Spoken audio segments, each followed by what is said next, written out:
Many of us are too familiar with Sunday anxiety or Sunday blues. It is a feeling of stress and anxiety that peaks on Sunday afternoons. It is usually caused by a stressful job, negative work environment, or unfriendly work relationships that we will have to face on each Mondays. So what we can do about it? To start with, we should get rid of the concept of work time and free time. We're so used to make a distinction between work time and free time, but in reality, we spend at least half our own time at work. This way of thinking lessens our joy and our success at work. Since we have spent so much time at work, we need to make sure we really enjoy it. Because the work we do is an expression of how we live our life. Our work can be a wonderful means for us to express our deepest aspirations. It can positively transform us or even heal us. Conversely, the work we do and the way we do it can also cause a lot of sufferings. Our personal lives are not separate from our working lives either. The manner in which we show up at work affects not only those who we work with, but also the quality of our work. That being said, our inability to be mindful to bring our full attention to what we're doing in our daily lives has both personal and professional costs. Today, I'm going to share you a book, How to Find Joy and Meaning in Each Hour of the Day, by one of the most influential spiritual leaders of our times, Thich Nhat Hanh.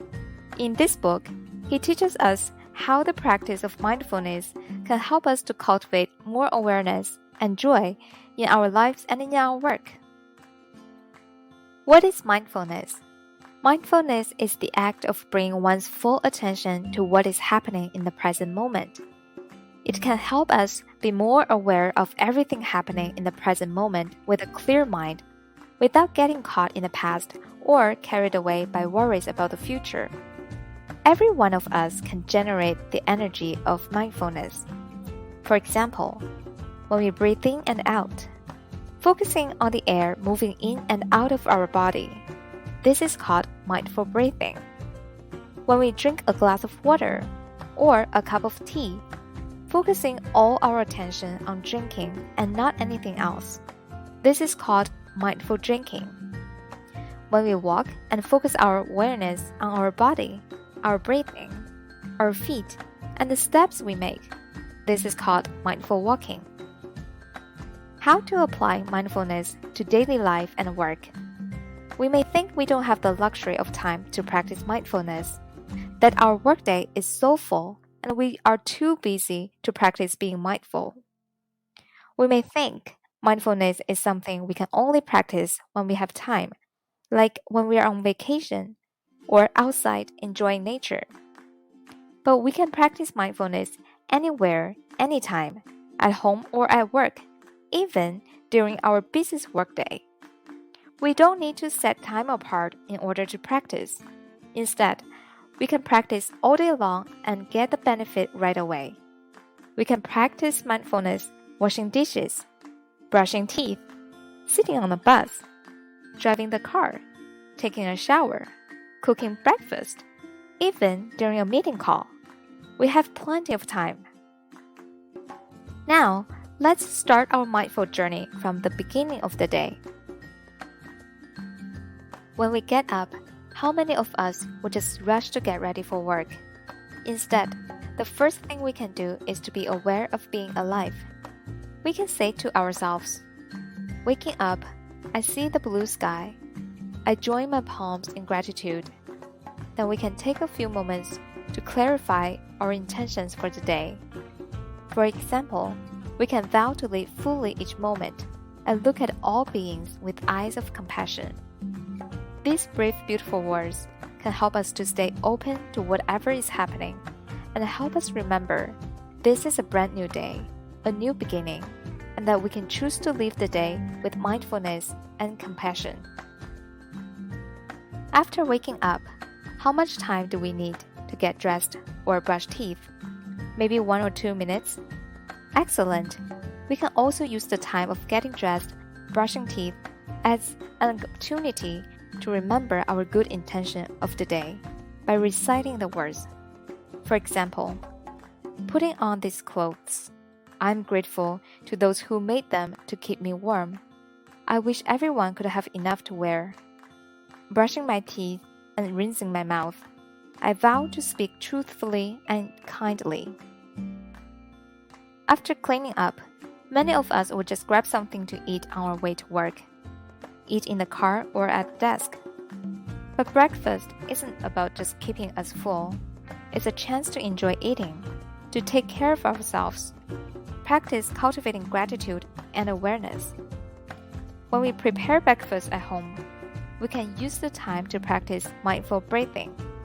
When we eat, we will pay full attention to our food, not worrying about what we'll have to do later. So remember, leave ourselves enough time to prepare a nice, nourishing breakfast. And most importantly, take time to taste our food. Now, perhaps we managed to spend the morning in a calm and mindful way. But as soon as we start on our way to work, it's all forgotten. This can easily happen if we go to work in rush hour traffic.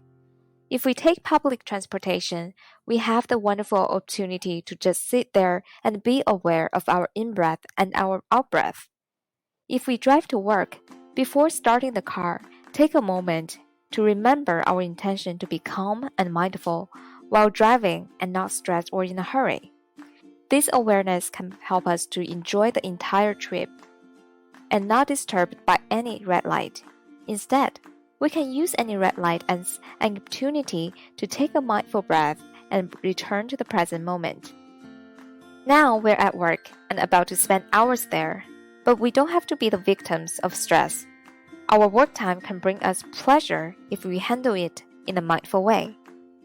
So how do we practice mindfulness at work? Tip 1. Practice sitting meditation. Most of us spend a lot of workdays sitting. We could stop every hour for a few minutes and just sit there for the sake of sitting and enjoy our long, slow in-breath and out-breath. Feel the movement of our belly in and out. When we practice mindful breathing, our stress, negative emotions will slowly be released. Tip 2. Practice walking meditation.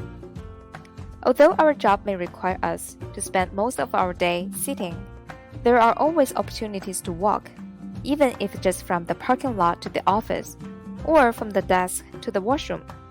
But how do we usually walk? Rush into a meeting? Stare at a phone? When we walk with mindfulness, connecting our walking with our breathing, and focusing our awareness on the soles of our feet, every step becomes refreshing and healing. Tip 3. Restroom Meditation. No matter what else we do at work, we probably have to use the restroom. But do you feel restful there? Next time, when we go to the restroom, allow ourselves to feel at ease there. Enjoy the time we spend in the restroom. Know that our time spent there is no less important than anything else we have to do. Tip 4. Answer a phone call. When your boss calls you, do you pick up the phone right away? We can turn every time we talk on the phone into a mindful practice.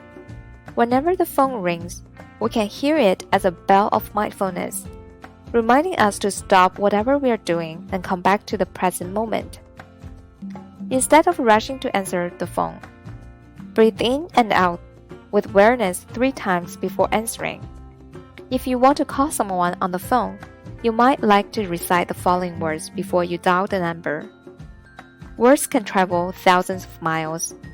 May my words create mutual understanding and love. Tip 5. Mindful meeting. Meetings can often be a source of tension. Before we start a meeting, we can sit quietly and come back to ourselves.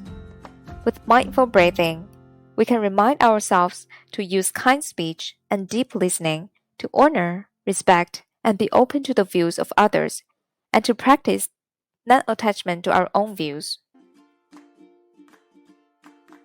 After a long day at work, when we get home, all we want to do is lying on the couch and resting. We look at the houseworks as more work to do, such as cooking, tidying up, cleaning, and we don't want to do any additional work. But is it possible that these additional works can also bring us joy? Of course, we can be happy mopping the floor. We can see it this way. There are many people who don't have a home, but you do. Then you feel very happy that you have a floor to mop. Another reason why we don't enjoy doing housework is that we want to quickly get this done so that we can move on to the real fun stuff. However, if we can be in the moment, we will enjoy every bit of the work. Take dishwashing as an example.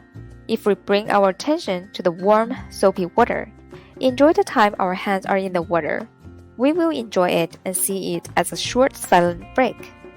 Cooking, sweeping, vacuuming, and even cleaning a toilet can be an opportunity to practice awareness and gratitude. At the end of the day, keep a journal of all the good things that happened in our life. Water the seeds of joy and gratitude regularly so they can root and grow in our daily life. In the end, I would like to quote a sentence from the book. Our future is made of only one substance, and that is the present moment. If you take good care of the present, there is no need to worry about the future. By taking care of the present, you are doing everything you can to assure a good future. If you feel this video is helpful, please share, like, and subscribe. Our mission is to share knowledge for you to go above and beyond yourselves.